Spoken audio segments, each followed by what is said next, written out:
جیسے کہ کل ہم نے سورہ انعام شروع کی تھی، یہ مکی صورت ہے، اور کمپلیٹ کریں گے اس کو ہم اس کے بقیہ 7 رکوع کے ساتھ۔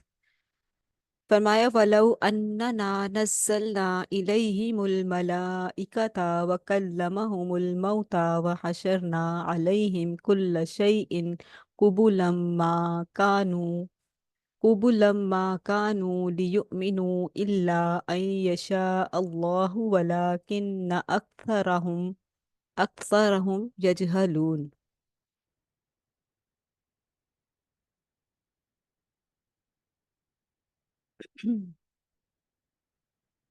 کہ یہ ایمان لائے مگر اکثر لوگ نادانی کی باتیں کرتے ہیں۔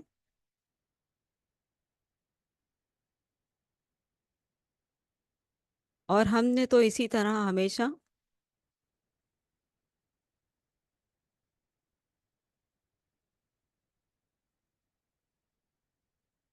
ہاں یہاں سے ہے کہ اگر ہم فرشتے بھی ان پر نازل کر دیتے ہیں، مکی صورت ہے، مکی دور کے لوگ ہیں اور مطالبات کر رہے ہیں معجزات کا۔ اللہ سبحانہ تعالیٰ فرما رہے ہیں کہ اگر ہم فرشتے بھی ان پر نازل کر دیتے تو، اور مردے ان سے باتیں کرتے اور دنیا بھر کی چیزوں کو ہم ان کی آنکھوں کے سامنے جمع کر دیتے، تب بھی یہ ایمان لانے والے نہ تھے۔ کیا جواب دیتے؟ یہ یہ تو جادو ہو گیا، یہ تو جادو ہو گیا۔ اللہ یہ کہ مشیت الہی یہی یہ ہوتی، یہ ہو کہ یہ ایمان لائے، یعنی کہ اللہ چاہے تو یہ ایمان لائے، لیکن اللہ تعالیٰ نے ان کو واضح روشنی، واضح رسول دکھا کر جب ہدایت کی طرف بلایا رسول نے، اور انہوں نے انکار کر دیا، اس انکار کے کرنے کی جو سزا ملی ہے ان کو، اسٹیمپ لگا دی گئی، ختم اللہ علی قلوبہم وعلی سمعہم وعلی ابصارہم غشاوہ ولہم عذاب عظیم۔ یہ پہلی مرتبہ انکار کر دینے کی سخت سزا ہے کہ مشرکین مکہ نے رسول اللہ صلی اللہ علیہ وآلہ وسلم کو بنفس نفیس پاتے ہوئے ان کا انکار کر دیا۔ اللہ تعالیٰ نے ان سے وہ صلاحیت ہی چھین لی کہ اب تم لا کر دکھاؤ ایمان۔ رکو نمبر 14، سورت انعام۔ اکثریت کی پیروی گمراہ کر دے گی، اکثریت کی پیروی گمراہ کر دے گی۔ کیا سمجھ میں آ رہا ہے اس میں؟ اکثریت کی پیروی، پیروی کس کی کرنی ہے؟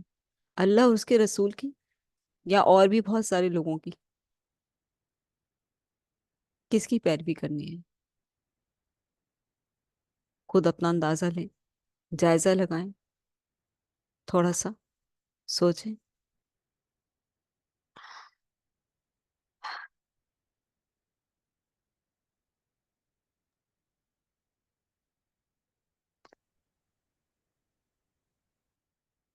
عنوان ہے اکثریت کی پیروی گمراہ کر دے گی۔ چوتھے رکوع میں فرمایا کہ اگر مشرکین مکہ پر فرشتوں کو نزول ہو، مردے زندہ ہو کر ان سے کلام کریں، یا کوئی بھی معجزہ انہیں دکھا دیا جائے، وہ ایمان نہیں لائیں گے، وہ ایمان نہیں لائیں گے۔ اللہ تعالیٰ نے ان سے وہ صلاحیت چھین لی، محروم کر دیا اللہ تعالیٰ نے ان کو۔ کیوں محروم کر دیا اللہ تعالیٰ نے ان کو؟ کیونکہ انہوں نے بنفس نفیس آپ صلی اللہ علیہ وآلہ وسلم کو پا کر آپ کا انکار کر دیا۔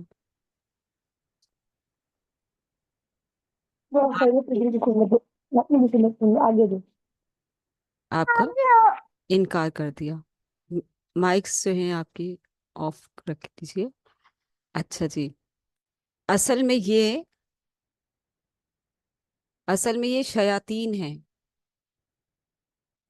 شیاطین نے ہر دور میں اپنی یہ چال بازی چلی ہے، اور وہ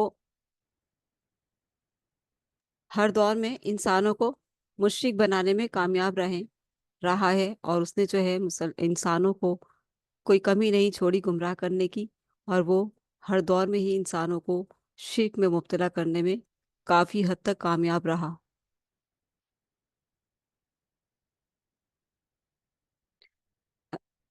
ایک سیکنڈ بس، ذرا میں یہ تھوڑی سی ترتیب دے دوں کیونکہ یہ تھوڑا ہمیں بارو کر رہا ہے۔ چلیے